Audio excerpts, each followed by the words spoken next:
Action today 24x7 में आपका स्वागत है। मैं मेघा छेत्री। देखिए मेरे साथ आज की ताज़ा खबरें। उत्तराखंड की राजधानी दून, जहां हाल ही में ही आशा रोडी चेक पोस्ट में जीएसटी द्वारा चेकिंग के नाम पर कुछ ईंटों की गाड़ियां को रोका गया। इस पर हरेंद्र बालियान और अमित शर्मा, प्रवक्ता किसान यूनियन, ने क्या कहा, देखिए हमारी इस रिपोर्ट में। हम इसके लिए निष्पक्ष जांच चाहते हैं और ये जांच, जैसे पुलिस ने बिना जांच के मुकदमा कर दिया तो हमारा भी मुकदमा उनके खिलाफ करे और हम लड़ेंगे इसके लिए। अगर हम दोषी हैं तो हमें सजा मिले, वो दोषी हैं उन्हें सजा मिले। ये तो हमसे ये गलती हुई कि हमारे अध्यक्ष जी और ये हमारे हरेंद्र बालियान साहब, इन्होंने भावनाओं में बह के ये कदम उठा दिया, नहीं तो उन्होंने लेटर लिख दिया, साइन तो बाकी थे। भाई एक किसान होने के नाते, जैसा लोग हमें अन्नदाता भी कहते हैं, धैर्यवान भी कहते हैं, उसी का तो एक परिणाम है आज हम ये भुगत रहे, हमारे मुकदमे हो गए। और प्रदेश व्यापी अगर नहीं होगा और भी कार्यों के लिए हम इस विभाग से, सेल टैक्स विभाग से हर मोर्चे पर लड़ाई लड़ेंगे। जहां भी होगा अपने हर किसान सिपाही को कहेंगे इनका रिश्वतखोरी, भ्रष्टाचारी, इनके खिलाफ लड़ाई लड़ो हर जगह।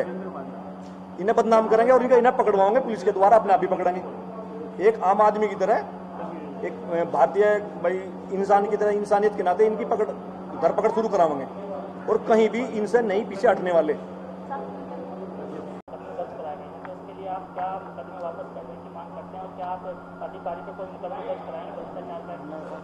नहीं, हमने पहली बात तो ऐसा कोई नहीं किया है। वहाँ पर जो है 100 मीटर पे पीएससी का कैंप लगा हुआ है। जीएसटी के 70% कर्मचारी बाहर थे। यदि हमने उनको मारा है, पीटा है, वहाँ पूरी सीसीटीवी फुटेज सरकारी भी है और हमारे पास भी सीसीटीवी फुटेज है। हमने ना कोई उनके साथ अभद्र भाषा का इस्तेमाल किया, ना कोई हमने उनको जो है मारपीट की। हाँ, एक जो अपना विरोध करने का तरीका है जिसमें हम उसमें गर्मा गर्माई भी हुई है, उसमें आराम से बैठ के बात भी हुई है, वो बातें वहाँ पर हुई है। और जो सही बात थी, क्योंकि उन लोगों ने 27 गाड़ियाँ रोकी थी, 8 गाड़ी उन्होंने वहीं छोड़ दी। बिना जब कांटा कराना था तो 27 गाड़ियों का कांटा कराते, उन्होंने 14 गाड़ियों का कांटा करा। 14 गाड़ियों में भी 10 गाड़ियों का कांटा करा। वे 14 गाड़ी कह रहे हैं परंतु 10 गाड़ियों का कांटा हुआ है। फिर उसके बावजूद 8 गाड़ी उसी वक्त छोड़ दी, 1-2 घंटे बाद 5 गाड़ी 4 तारीख को छोड़ दी और 14 गाड़ी को उन्होंने रोक कर रखा। तो ये कहीं ना कहीं अंदाजा लगता है इससे कि वो कहीं ना कहीं जो है वो उनकी स्वेच्छा थी। और हमारे जो 3-4 गाड़ी हमारी संस्था की थी, उनसे उन्होंने पैसे की मांग की वहाँ के कर्मचारियों ने, जिसका हमने वहाँ पर विरोध किया। मेरी तो सरकार से ये मांग है कि उसकी बिल्कुल निष्पक्ष जांच हो।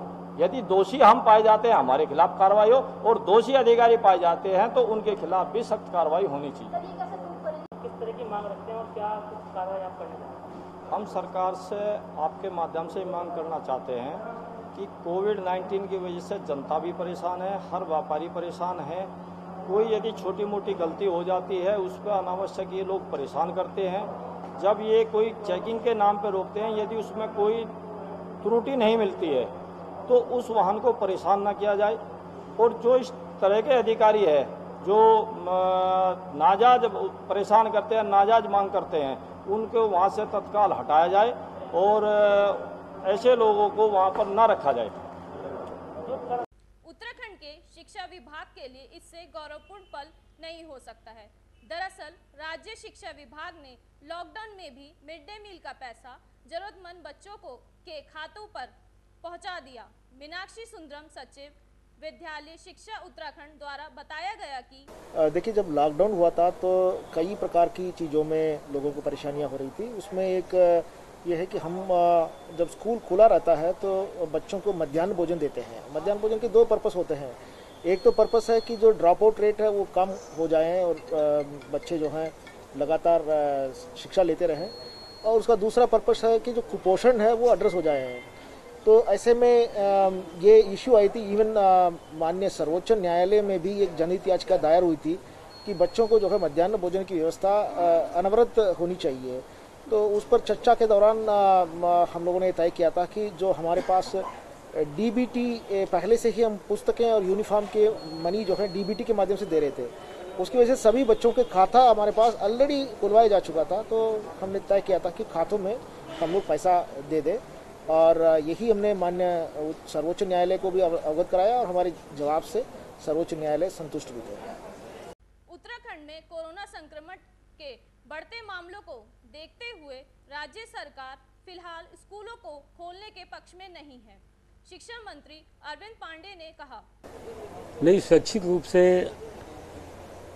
अभी स्कूल नहीं चलेगा जब तक ये कोई स्पष्ट दिशा निर्देश नहीं आएगा और सामूहिक रूप से सभी बच्चों के लिए जब तक हमारे शिक्षकों की व्यवस्था ना हो और सभी बच्चे एक साथ ना आएँ, चाहे हम सोशल डिस्टेंसिंग के माध्यम से बैठाएं, स्पष्ट निर्देश के पश्चात ही हम बड़े बच्चों को भी स्कूल लगाएंगे, क्योंकि इनका जीवन हमारे लिए महत्वपूर्ण है और इतनी बड़ी बीमारी है जिससे पूरा विश्व हिला हुआ है।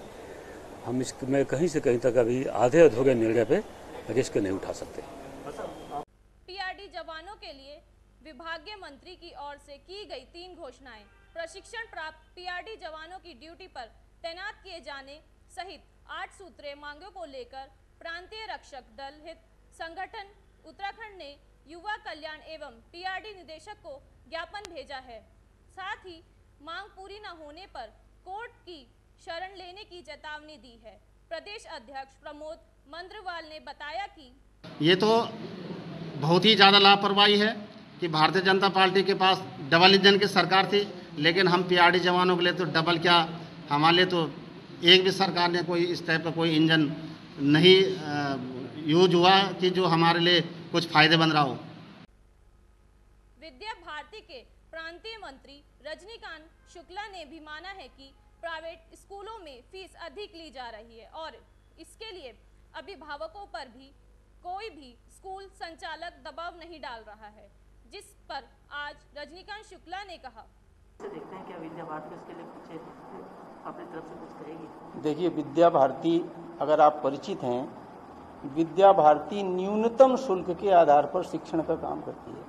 हमारे यहाँ बहुत फीस नहीं होती और मैं आपको बताऊं कि हमारे यहाँ बड़े सामान्य वर्ग के बच्चे पढ़ते हैं और पूरे शिक्षा व्यवस्था में ऐसा कहीं भी नहीं होता कि हमारे यहाँ जो आचार्य होते हैं, जो टीचर होते हैं, वो आचार्य अभिभावक संपर्क के लिए घरों पर जाते हैं।